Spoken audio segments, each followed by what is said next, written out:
Hello everyone.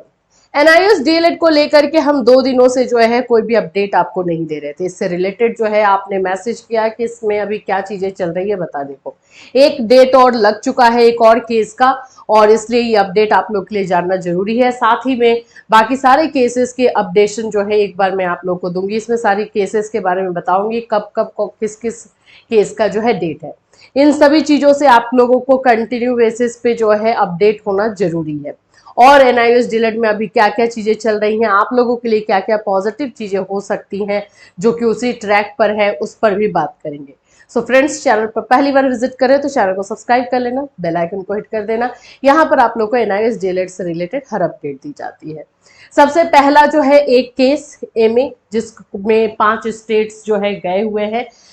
Gurminder Singh versus the union of India. और union of India में आप लोगों को मैं दिखा दूं, इसमें 5 स्टेट है और इसका जो डेट लगा हुआ है 5 नवंबर लगा हुआ है।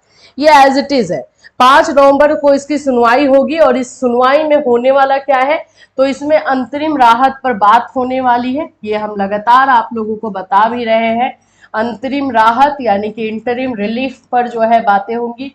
इंटरिम रिलीफ का मतलब है कि जो भी इसमें 5 स्टेट है उनमें जो वैकेंसीज आ रही है, जो भी नई नई जो है चीजें जो निकल रही हैं, अपॉर्चुनिटी जो बच्चों के सामने आ रही है, उसमें एनआईएस डीएलएड को हटा दिया गया है, उसमें उन लोगों को मौका दिया जाए। तो सिंपल तरीके से वैकेंसी में मौका देने की बात जो है इसमें कही जाने वाली, उसका फैसला दिया जाना है। क्योंकि इसको लेकर के ऑलरेडी जो जस्टिस गवई हैं, जो उस दिन जो लास्ट सुनवाई हुई उसमें स्टेट से क्वेश्चन कर लिया गया है कि इनको अंतरिम राहत क्यों ना दी जाए 5 राज्यों से, ठीक है। तो वहां सुनवाई ये होगी कि आप लोगों को जो है 5 स्टेट्स को जो है वो अंतरिम राहत मिलेगा या नहीं। तो ये एक तरह से बहुत इंपॉर्टेंट दिन है आप सभी एनआईएस डीएलएड के लिए, क्योंकि लगातार मांग भी आप लोगों की यही हो रही थी। तो इस पर होने वाली है, इसमें सीनियर एडवोकेट का होना बहुत ज्यादा जरूरी है। इसीलिए लगातार आपसे सपोर्ट की मांग की जा रही है कि अभी आप लोगों का सपोर्ट जो है जरूरी है। तो ये तो एमए वाली बात होगी कि जो सबसे इंपॉर्टेंट केस है। आइए दूसरे केस को देखते हैं, कौशिक दास वाला केस। ठीक है, देखो कौशिक दास का केस तो हम आपको बताते ही हैं कि कब है, लेकिन आप लोग जो है ट्रांसफर पिटीशन का बोल रहे हो कि क्या ट्रांसफर पिटीशन का डेट चेंज हो गया है। क्योंकि हमने आपको 21 अक्टूबर बताया था कि 21 अक्टूबर में ट्रांसफर पिटीशन का केस जो है सुना जाना है, जो यूपी से रिलेटेड, राइट। यूपी से जो है ये केस गया हुआ है। तो मैं आपको बता दूं कि ये ट्रांसफर पिटीशन में ये जो 14/10/2024 का जो यहाँ डेट लगा हुआ है, ये कौशिक दास वाले केस का लगा हुआ है। क्योंकि कौशिक दास का केस इससे टैग हो गया है, इसलिए आपको दिखाई दे रहा है। अगर आप यहाँ पर पढ़ोगे, यहाँ पे नीचे में आ जाओगे तो आपको वो चीजें भी दिखाई देंगी। लिस्ट ऑन डेट 21/10/2024, यानी कि एक्चुअली में जो ट्रांसफर पिटीशन है, जो आदर्श श्रीवास्तव वाला जो केस है, उसकी सुनवाई 21 अक्टूबर को है। तो इस चीज को लेकर जो आप लोगों का कंफ्यूजन है वो हम आपको दूर कर दें, क्योंकि इसको आप लोग 2 तरह से देख सकते हो। तो आप आदर्श कुमार श्रीवास्तव में आकर के देख सकते हो, क्योंकि इसके साथ टैग है, तो यहाँ पे आपको 14 तारीख दिखाई दे रहा है, 14 अक्टूबर को सुनवाई। आप डायरेक्टली जो है यहाँ पर कौशिक दास वाले केस में, जिसका डायरी नंबर 35001 है, इसमें आकर के भी देख सकते हो। जब 35001 में आप आते हो, जो Kaushik Das versus the State of West Bengal का केस है, इसमें आपको 14/10/2024 का दिख जाएगा। तो ये अभी जो है केस लिस्ट हुआ है, कंप्यूटर जनरेटेड जो है ये डेट है।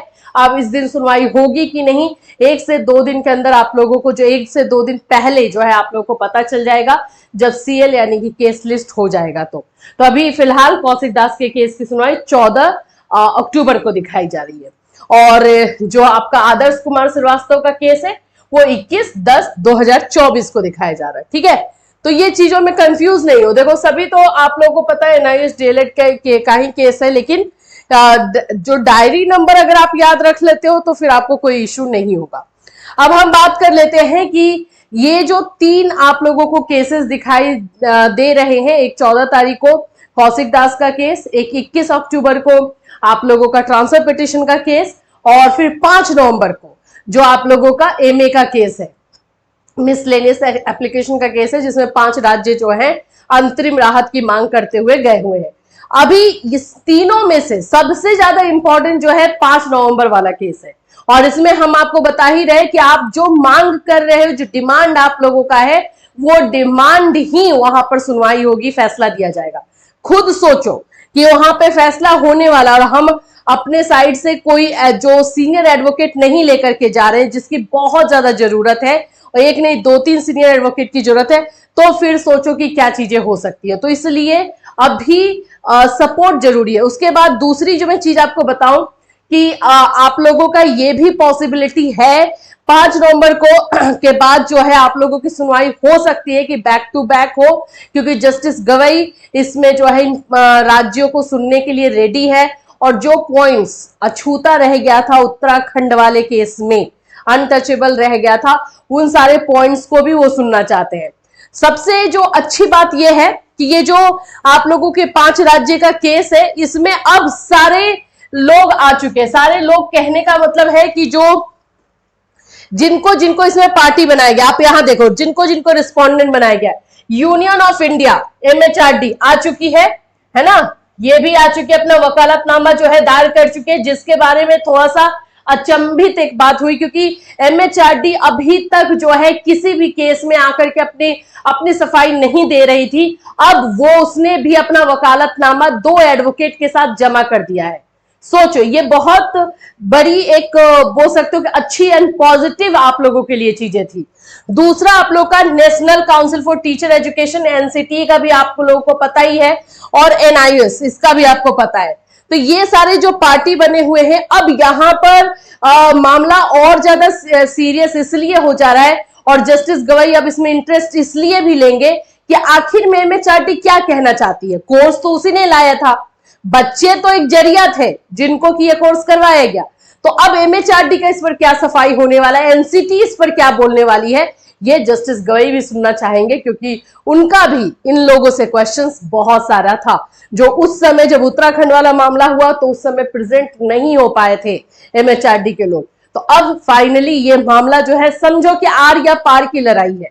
ये ऐसी लड़ाई है ना, यहां तक आप पहुंच चुके हो ना, जस्ट लाइक बोल लो कि मुंह तक पहुंच चुके हो। तो बस यहां पर आप लोगों को पीछे नहीं हटना है, और यहां पे पीछे नहीं हटने का मतलब है कि अपना सारा पॉइंट्स क्लियर करना है। जो जो पॉइंट्स पर फैसला दिया गया है, 18 months is equal to 18 months is not equal to 24 months जो बताया गया, 18 महीने 24 महीने के बराबर नहीं हो सकता है रेगुलर DLED का। ये मामला जो है कैसे हुआ, और सिलेबस के अकॉर्डिंग, क्योंकि 18 महीने में आपने पूरे 24 महीने का सिलेबस कवर किया है, तो ये 6 महीने वाला जो लोचा हुआ या 6 महीने वाली जो गड़बड़ी हुई, वो बच्चों की वजह से नहीं हुई, सरकार की वजह से हुई है, और ये सफाई उनको देना होगा। RT एक्ट मिनिमम क्वालिफिकेशन के अकॉर्डिंग जो है ये NIS DLED का कोर्स करवाया गया था, जो कि हमारे संविधान में है, कॉन्स्टिट्यूशन में है, उस पर भी बातें होंगी। तो बहुत सारे पॉइंट्स है, आप लोगों को अभी दूसरों या किसी के भी बात में नहीं आना है। ये मौका चूके तो फिर चूक गए। तो इसलिए सभी को बस अपने भगवान, अपने गॉड अल्लाह से प्रे कीजिए कि आप लोगों की जीत हो, NIS DLED की इसमें जीत हो, और सपोर्ट बिल्कुल बनाए रखिएगा, क्योंकि अभी जरूरत है आपके सपोर्ट की। इससे रिलेटेड कोई और अपडेट होगा तो डेफिनेटली आपको इसी चैनल के माध्यम से इन्फॉर्म किया जाएगा। Till then take care everyone.